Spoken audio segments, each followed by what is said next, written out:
شیرازی، میخوام توی فاکتور آخرین قیمتی که اون کالا رو فروختیم رو نمایش بده. چیکار باید بکنیم؟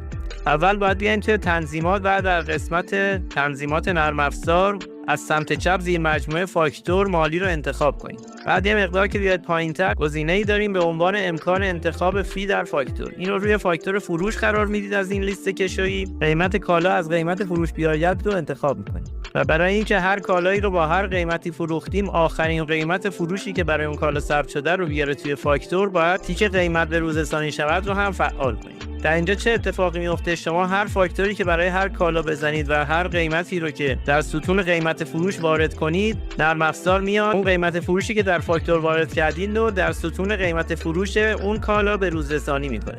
به این صورت که اگه من در فاکتور یک کالایی رو با قیمت 1000 تومان بفروشم و این فاکتور رو تایید کنم، سری بعدی که اون کالا رو در فاکتور انتخاب کنم، می‌بینید که اون قیمت رو در قسمت فی برای من نشون میده و در فرم خود کالا هم قیمت فروش اون کالا رو بر اساس آخرین قیمتی که من در فاکتور وارد کردم به روز رسانی میکنه.